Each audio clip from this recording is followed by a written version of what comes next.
నమస్కారం SS news కి స్వాగతం. ముందుగా హెడ్లైన్స్. చిలకలూరిపేటలో మున్సిపల్ అధికారుల నిర్లక్ష్యం, పైప్ లైన్ కోసం తీసిన గొంతును వదిలేసిన సిబ్బంది, దానిలో పడి వ్యక్తి మృతి, మరొకరికి తీవ్ర గాయాలు.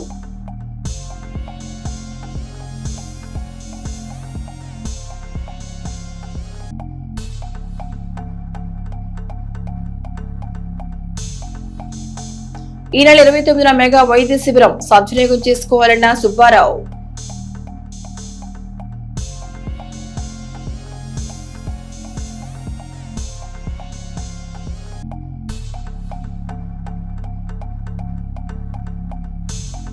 ఎడ్లపాడు మండలం మైదువులు గ్రామ పొలాల వ్యర్థాలకు నిప్పుపెట్టిన రైతు, గాలికి పక్క పొలాల్లో ఉన్న జామాయిల తోటకు అంటుకున్న మంటలు, తోటలో మొక్కలు అన్ని దగ్ధం.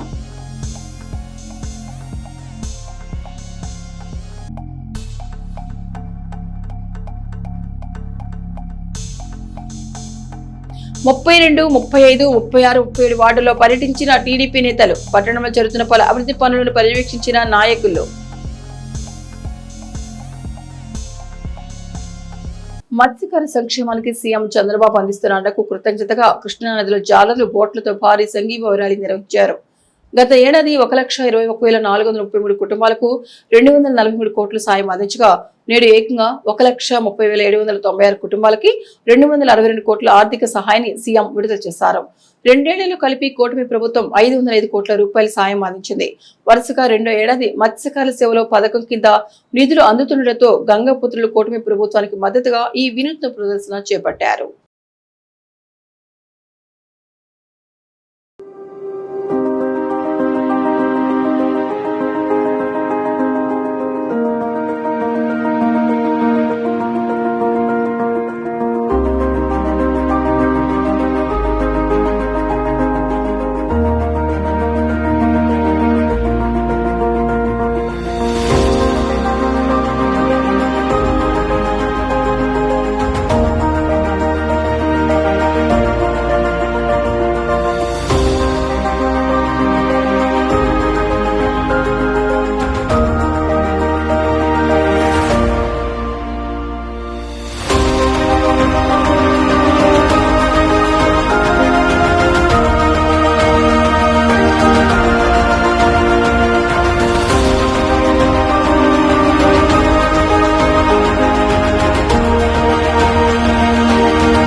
నాదెండ్ల మండలం గణపవరం గ్రామంలో నివసిస్తున్న సీనియర్ ఫోటోగ్రాఫర్ ధూళిపాడ లక్ష్మీ కాంతారావు గత కొంతకాలంగా అనారోగ్యంతో బాధపడుతూ నిన్న స్వర్గస్థులయ్యారు. ఈ విషయం తెలుసుకున్న ఎమ్మెల్సీ మరి రాజశేఖర్ శాంతినగర్లోని వారి స్వగృహం వద్ద ఉన్న వారి పార్థివ దేహానికి నివాళులర్పించి కుటుంబ సభ్యులకు తమ ప్రగాఢ సానుభూతిని, సంతాపాన్ని తెలియజేశారు. శాసనమండలి సభ్యులు మరి రాజశేఖర్ వెంట వలేటి హిమవంతరావు, కాట్రు శ్రీనివాసరావు, నాగభూషణం తదితరులున్నారు.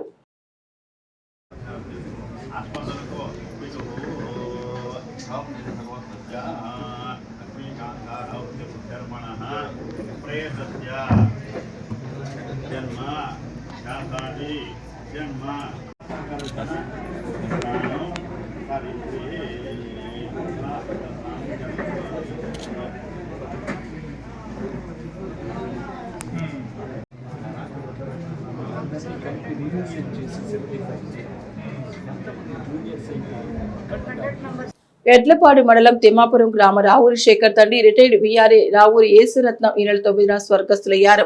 ఈ రోజు వారి ఆదరణ కూడిక వారి స్వగృహం వద్ద జరుగుతున్న సందర్భంగా వారి చిత్రపటానికి నివాళులు అర్పించిన శాసనమండలి సభ్యులు శ్రీ మరి రాజశేఖర్. ఈ కార్యక్రమంలో వారి వెంట పుల్లగూర సుబ్బారావు, పుల్లగూర ఆనంద్, పుల్లగూర శ్రీను, గడ్డం డేవిడ్ పాల్, కూచిపూడి ప్రకాశం తదితరులున్నారు.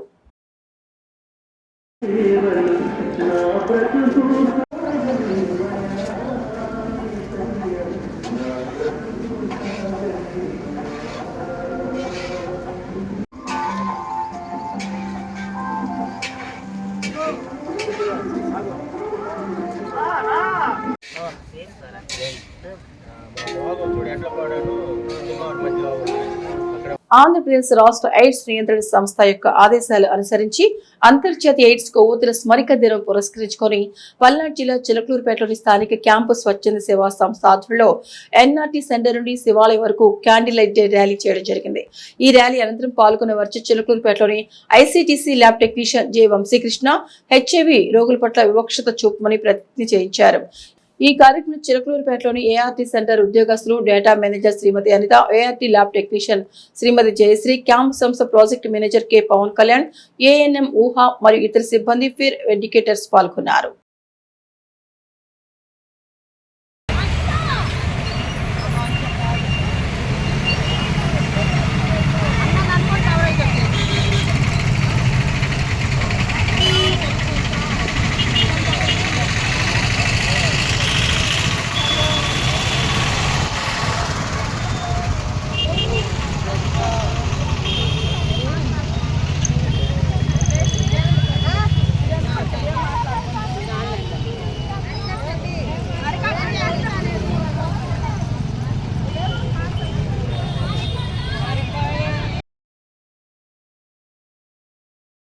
ఈ నెల 29వ తేదీన పత్తిపాటి శరత్ ఆధ్వర్యంలో చిలకలూరుపేటలో 43వ ఉచిత మెగా కంటి వైద్య శిబిరాన్ని ఘనంగా నిర్వహించినట్లు కాకతీయ అన్నదాన సత్ర సంఘం గౌరవ అధ్యక్షులు తేళ్ల సుబ్బారావు తెలిపారు. ప్రజలకు అత్యాధునిక వైద్య సేవలను చేరువచ్చేయాలనే లక్ష్యంతో ఈ మెగా వైద్య శిబిరాన్ని విస్తృత స్థాయిలో ఏర్పాటు చేస్తున్నట్లు వెల్లడించారు.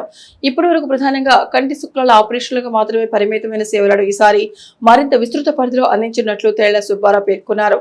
రెటీనా సంబంధిత వ్యాధులు, రెటీనా డిటాచ్మెంట్, చూపు కోల్పోయే ప్రమాదం ఉన్న క్లిష్ట కంటి సమస్యలకు నిపుణులైన వైద్యులచే పరీక్షలు, చికిత్సలు, అవసరమైతే శస్త్రచికిత్సలు సైతం పూర్తిగా ఉచితంగా నిర్వహించినట్టు తెలిపారు. సాధారణంగా ₹1,00,000 వ్యయమయ్యే అత్యాధునిక కంటి వైద్య సేవలను పేద మధ్యతరగతి ప్రజలకు పూర్తిగా ఉచితంగా అందించడం ఈ శిబిరం ప్రత్యేకత అని పేర్కొన్నారు. చిలకలూరుపేట నియోజకవర్గ ప్రజలతో పాటు పరిసర ప్రాంతాల ప్రజలు కూడా ఈ అరుదైన అవకాశాన్ని వినియోగించుకుని కంటి ఆరోగ్యాన్ని పరిరక్షించుకోవాలని కోరారు.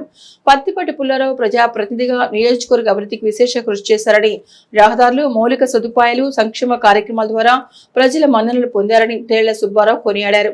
ప్రజాసేవను ధ్యేయంగా తీసుకుని పత్తిపాటి శరత్ ఆధ్వర్యంలో నిర్వహిస్తున్న సేవా కార్యక్రమాలు ప్రజలకు మరింత చేరువవుతూ సామాజిక బాధ్యతకు నిరసనగా నిలుస్తున్నాయని అన్నారు. ఈ సందర్భంగా మాజీ మంత్రి, ఎమ్మెల్యే పత్తిపాటి పుల్లారావుకి తేళ్ల సుబ్బారావు ముందస్తు జన్మదిన శుభాకాంక్షలు తెలియజేశారు.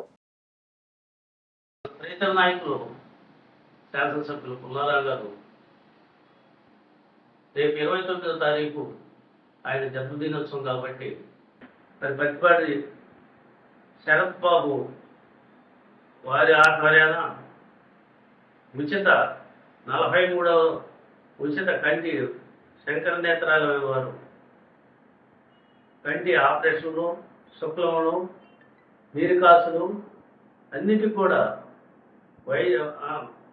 వైద్య పరీక్షలు చేసి తర్వాత ఆపరేషన్ కూడా చేయడం జరుగుతుంది. మరి ఇన్ని సంవత్సరాల నుంచి కూడా ఎవరు చేయలేనటువంటి ఉచిత కంటి ఆపరేషన్లు మన పత్తిపాటి పుల్లారావు గారు ఆధ్వర్యాన, అట్లనే మరి కార్యకర్తలు అందరూ పెద్దల సహకారం అందరూ ఆధ్వర్యాన ఈ కార్యక్రమాన్ని చూసుకోబడి 43వ మరి ఉచిత కంటి ఆపరేషన్లు జరుగుతున్నాయి. శంకర మరి కంటి ఆసుపత్రుల వారి సౌజన్యంతో మరి ఈ ప్రాంతంలో కానీ అనేక చుట్టుపక్కల ఉన్నటువంటి అనేక నియోజకవర్గాల ప్రాంతాల నుంచి కూడా ప్రతి క్యాంపు కూడా మరి ఒక ప్రాంతం అని కాకుండా మన దగ్గర మన చిలకలూరుపేటలో ఈ ఉచిత ఆపరేషన్ జరుగుతున్నాయి అంటే ఇతర నియోజకవర్గాల నుంచి కూడా అనేక మంది గతంలో వచ్చి ఆపరేషన్ చేయించుకోవడం జరిగింది. అదేవిధంగా మీ అందరూ ఈ అవకాశాన్ని సద్వినియోగం చేసుకోవాలని, మరి ఈ నియోజకవర్గాన్ని మీ అందరూ తెలుసు ఏ విధంగా మరి ముందుకు తీసుకెళ్తూ ఈ నియోజకవర్గాన్ని ఎంత అభివృద్ధి పదవాలను తీసుకెళ్తున్నాడో మరి మీ అందరూ తెలిసిన విషయమే. మరి మన శాసనసభ్యులు పత్తిపాటి పుల్లారావు గారు వారి నేతృత్వంలో ఈ కార్యక్రమం జరగటం మన ప్రాంతానికి, మన నియోజకవర్గానికి, మన పట్టణ ప్రాంతానికి అందరూ కూడా ఎంతో మంచి అవకాశాన్ని సద్వినియోగం చేసుకుంటారని చెప్పి ఈ సందర్భంగా ప్రజలందరికీ కూడా నమస్కారాలు తెలియజేస్తున్నాను. తెలుగుదేశం పార్టీ యువ నాయకులు 22వ వార్డు పార్టీ మాజీ అధ్యక్షులు జూనియర్ ఎన్టీఆర్ ఫ్యాన్స్ మాజీ అధ్యక్షులు గోపిదేశి పేరయ్య సోమవారం సాయంత్రం తీవ్రమైన గుండెపోటు కారణంగా మృతి చెందడం జరిగింది. పేరయ్య ఆకస్మిక మృతి పట్ల పట్టణంలోని టీడీపీ పార్టీ కార్యకర్తలు నాయకులు తీవ్ర విచారాన్ని వ్యక్తం చేశారు. స్థానిక రిజిస్ట్రార్ ఆఫీసర్ వెనుక ఉన్న వారి స్వగృహంలో మృతదేహాన్ని చేర్చడం జరిగింది. పల్నాడు జిల్లా చిలకలూరుపేట పట్టణంలో మున్సిపల్ అధికారుల బాధ్యత రాహిత్యం ఒక పేద కూలి ప్రాణాన్ని బలి తీసుకుంది. పసుమర్తి గ్రామానికి చెందిన షేక్ మహమ్మద్ హమీద్లు పట్టణంలో రోజంతా ముఠా పని ముగించుకొని అర్ధరాత్రి వేళ బైక్ పై తిరిగి ఇంటికి బయలుదేరారు. అయితే మున్సిపల్ సిబ్బంది పైప్ లైన్ కోసం రోడ్డుపై తవ్విన కుంట వద్ద ఎలాంటి హెచ్చరిక బోర్డులు గాని లైట్లు గాని పెట్టకపోవడంతో దట్టమైన చీకట్లో ఆ గొంతును గమనించని వారు బైక్ తో బలంగా ఢీకొట్టారు. ఈ ప్రమాదంలో షేక్ మహమ్మద్ అక్కడికక్కడే మృతి చెందగా హమీద్ తీవ్ర గాయాల పాలయ్యాడు. కనీస రక్షణ చర్యలు తీసుకోకుండా నిర్లక్ష్యంగా వ్యవహరించిన అధికారి వల్లే తమకు దిక్కుగా ఉన్న యజమాని చనిపోయారంటూ మృతుడి కుటుంబ సభ్యులు బంధువులు కన్నీరు మున్నీరుగా విలపిస్తూ ఆవేదన వ్యక్తం చేస్తున్నారు.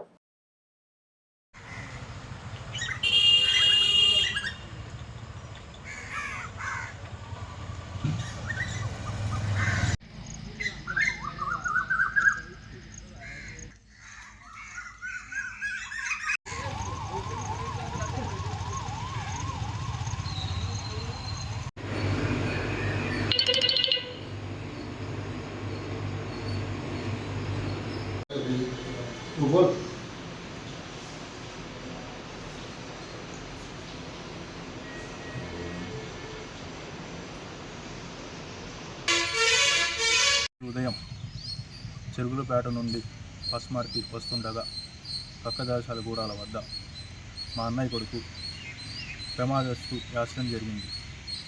అక్కడ పైప్ లైన్ లాగుతుండగా ఆ మట్టి తీసి రోడ్డు మీద వేస్తుండగా ఈ ప్రమాదం జరిగింది. ఆ పైప్ లైన్ పనులు మొదలుపెట్టి 15 రోజులైంది. కనీసం ఎవరూ పట్టించుకోవట్లేదు. అక్కడ 3-4 యాక్సిడెంట్లు అయింది. మా అన్నయ్య ప్రాణాలు పోయినాయి. మా అన్నయ్య కుటుంబానికి న్యాయం జరగాలని మనస్ఫూర్తిగా కోరుకుంటున్నాను. अंदर है मट्टी गुप्पे थे क्या चलाएगी मुझे मालूम नहीं आपके घास पर लगा दोनों है पेट को लगा थे भाई ये रात में अंदर है वहाँ क्या है भी मालूम नहीं डिब्बा चढ़ा उतरे सुन क्या है मुझे मालूम नहीं। वहाँ कौन बुला लगा है? कौन बुला लगा तुम्हारा? పొలంలో వ్యర్థాలు తగలబెట్టేందుకు పెట్టిన నిప్పు పక్కనే ఉన్న జామాయిల తోటకు అంటుకుంది. మండలంలోని మైదవోలు గ్రామ పరిధిలో సోమవారం మధ్యాహ్నం ఈ ఘటన చోటు చేసుకుంది. బాధిత రైతు మానుకొండ రామారావు తెలిపిన వివరాలు ఇలా ఉన్నాయి. మైదవోలు గ్రామ పరిధిలోని సర్వే నంబర్లు 374, 362, 363 పరిధిలో 4.5 ఎకరాల జామాయిల తోట ఉంది. సోమవారం మధ్యాహ్నం 12 గంటల నుంచి 1 గంటల సమయంలో పక్క పొలాలకు చెందిన రైతు తన చేలో పీకేసిన వ్యర్థాలు పిచ్చి కంపకు నిప్పు పెట్టాడు. అయితే వేసవి ఎండ తీవ్రత ఈదురుగాలు తోడవడంతో ఆ మంటలు కాస్త క్షణాల్లోనే పక్కనే ఉన్న రామారావు జామాయిల తోటకు అంటుకున్నాయి. కేవలం 2 గంటల వ్యవధిలోనే తోటలోని సాళ్ల మధ్య మొక్కలు కుదుళ్ల వరకు మంటలు తీవ్రంగా చెలరేగి తోటంతా విస్తరించాయి. తోటలో జామాయిల సాగు తొలి విడత కటింగ్ పూర్తయి 20 నెలలు గడిచింది. మరో ఏడాదిలో రెండో కటింగ్ కు మొక్కలు సిద్ధం కానున్నాయి. మొదటి విడతలో 50 టన్నులు దిగుబడి రాగా ఈసారి కనీసం 40 టన్నులు వస్తుందని ఆశించాం. ఊహించిన విధంగా ఇందులోని ప్రమాదం జరిగి మొక్కల కుదుళ్లలో నిప్పు రాజుకోవడంతో అవి ఇక బతికే అవకాశం లేదు. చిన్నగాలు ఇచ్చిన చెట్లు నెలకొల్పుతాయని ఫలితంగా ప్రస్తుత మార్కెట్ ప్రకారం 10 లక్షల నష్టం వాటిల్లినట్లు ఆవేదన వ్యక్తం చేశారు. ఈ ప్రమాదంపై పూర్తి స్థాయిలో విచారణ జరిపి తనకు న్యాయం చేయాలని కోరుతూ సోమవారం సాయంత్రం రామారావు ఎడ్లపాడు పోలీస్ స్టేషన్లో ఫిర్యాదు చేశారు.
చిలకలూరుపేట అర్బన్ పోలీస్ స్టేషన్ నూతన సబ్ ఇన్స్పెక్టర్ గా షేక్ సైదా బాధ్యతలు స్వీకరించారు.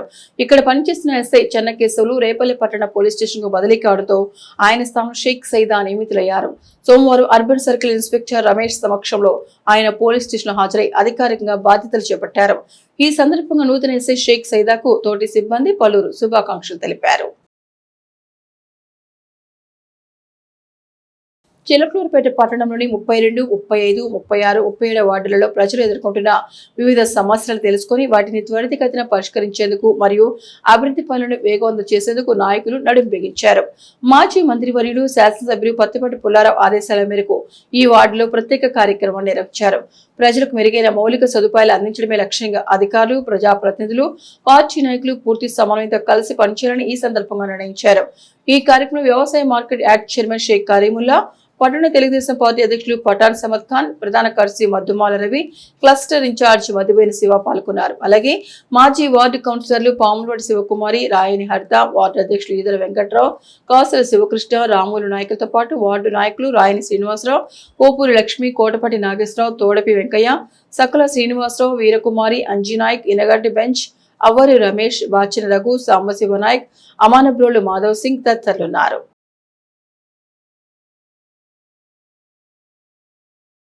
పశ్చిమాసియా యుద్ధం సమయంలో అన్ని తెలిసి డీజిల్, పెట్రోల్ ధరల గురించి జగన్ నీచమైన రాజకీయాలు చేయడం సిగ్గుచేటని నవతరం పార్టీ జాతీయ అధ్యక్షుడు రావు సుబ్రహ్మణ్యం అన్నారు.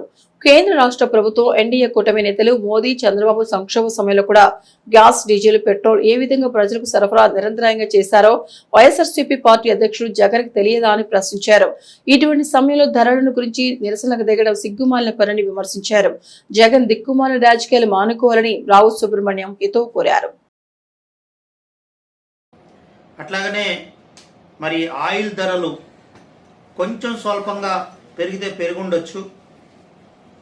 ప్రజలు ఈరోజు గ్యాసు, ఆయిల్ ఇవన్నీ కూడా నిరంతరాయంగా సరఫరా కావాలి, యుద్ధం జరుగుతూ ఉందని అర్థం చేసుకొని ప్రజలు సహకరిస్తూ ఉన్నటువంటి పరిస్థితుల్లో ఉద్దేశపూర్వకంగా ఆంధ్రప్రదేశ్ రాష్ట్రంలో మాత్రమే, మిగిలిన ఏ రాష్ట్రంలో కానీ ఏ కేంద్ర పాలిత ప్రాంతంలో కానీ అన్ని రాజకీయ పార్టీలు ఇటువంటి చీప్ ట్రిక్స్, మరి ఇటువంటి ఒక పనికి మాలిన నిరసనలు తెలియజేసేటువంటి పరిస్థితుల్లో మిగతా రాష్ట్రాల్లో ఏ రాజకీయ పార్టీ కూడా లేదు. మరి ఖాళీగా ఉండి పని లేక 11 సీట్లకే పరిమితమైనటువంటి వైఎస్ఆర్ కాంగ్రెస్ పార్టీ ఆంధ్రప్రదేశ్ రాష్ట్రంలో మరి ఇటువంటి నిరసన కార్యక్రమాలు చేయటం అనేది నిజంగా దుర్మార్గమైనటువంటి పార్టీ వైఎస్ఆర్ కాంగ్రెస్ పార్టీ. ఏమాత్రం కూడా విలువలు, అట్లాగనే ఒక హ్యుమానిటీ అనేది లేనటువంటి పార్టీగా వైఎస్ఆర్ కాంగ్రెస్ పార్టీ గురించి ప్రజలు అనుకునేటువంటి పరిస్థితి వచ్చింది అనేటువంటి విషయాన్ని కూడా తెలియజేస్తూ, మరి ప్రజలందరూ కూడా అర్థం చేసుకోవాలి ఈ యొక్క చీప్ పాలిటిక్స్ని. ముఖ్యమంత్రి మరి చంద్రబాబు నాయుడు గారు, మరి నారా లోకేష్ గారు, అట్లానే డిప్యూటీ సీఎం పవన్ కళ్యాణ్ గారు నిరంతరం ప్రజల కోసం పనిచేస్తూ ఉన్నటువంటి విషయాన్ని దృష్టిలో పెట్టుకోవాలి. వైఎస్ఆర్ కాంగ్రెస్ పార్టీ కేవలం పని పాట లేకుండా ఇలాంటి పనికి మాలినటువంటి ఉద్యమాలు చేయటం నిజంగా ఆ పార్టీ చౌకబారు రాజకీయాలకు నిదర్శనం అని చెప్పి తెలియజేస్తూ, ప్రజలు ఎవరు కూడా నమ్మే స్థితిలో లేరు జగన్మోహన్ రెడ్డి గారు, మీరు అర్థం చేసుకోవాలి. ఖచ్చితంగా ఇప్పుడున్నటువంటి యుద్ధ వాతావరణంలో, ఇప్పుడున్న పరిస్థితుల్లో నిరంతరమైనటువంటి ఆటంకమైనటువంటి సరఫరా, గ్యాస్ కానీ ఆయిల్ కానీ ప్రజలు కోరుకుంటా ఉన్నారు. ఆ విషయంలో ఎన్డీఏ ప్రభుత్వం విజయవంతమైందనేటువంటి విషయం తెలియజేస్తూ, ఒక్క ఆంధ్రప్రదేశ్ రాష్ట్రం మాత్రమే కాదు, దేశవ్యాప్తంగా ఈ సమస్య ఉంది. ఉన్నటువంటి సమస్యని మరి సమర్థవంతంగా ఎన్డీఏ ప్రభుత్వం నరేంద్ర మోడీ గారి నేతృత్వంలో చేస్తుందనేటువంటి విషయాన్ని మరొక్కసారి నవతరం పార్టీ నుండి తెలియజేస్తూ, ఈ నిరసన చేసేటువంటి కార్యక్రమం తప్పు అని చెప్పి ఇకనైనా ఇటువంటి చీప్ పాలిటిక్స్ మాల్కోవాలని మరి జగన్మోహన్ రెడ్డి గారికి నవతరం పార్టీ నుండి సూచిస్తూ సెలవు తీసుకుంటా ఉన్నాం. పల్నాడు జిల్లాలో 21/5/2026 ఇంటర్మీడియట్ అడ్వాన్స్డ్ సప్లిమెంటరీ పబ్లిక్ పరీక్షలు ప్రారంభమవుతున్నాయి. జిల్లాలో మొత్తం 32 పరీక్షా కేంద్రాల్లో జరగనున్నాయి. పరీక్ష నిర్వహణకు సంబంధించి అన్ని ఏర్పాట్లు పూర్తయ్యాయి. డిఈసి, ఒక ఫ్లయింగ్ స్క్వాడ్, ఒక సిట్టింగ్ స్క్వాడ్, కస్టడియన్లు, చీఫ్ సూపరింటెండెంట్లు, డిపార్ట్మెంటల్ ఆఫీసర్స్ నియామకాలు పూర్తయ్యాయి. వారికి సంబంధించిన ట్రైనింగ్ కార్యక్రమాలు పూర్తయ్యాయి. ఈ కార్యక్రమానికి జిల్లా రెవెన్యూ అధికారి శ్రీ నారదాముని హాజరై పలు సూచనలు చేశారు. Hall tickets intermediate board website లో మరియు మన మిత్ర వాట్సాప్ నందు అందుబాటులో కలవు. పరీక్ష నిర్వహణకు సంబంధించిన మెటీరియల్ పరీక్షా కేంద్రాలకు పంపిణీ చేయడం జరిగిందని జిల్లా ఇంటర్మీడియట్ విద్యాధికారి ఎం నీలావతి దేవి తెలియజేశారు.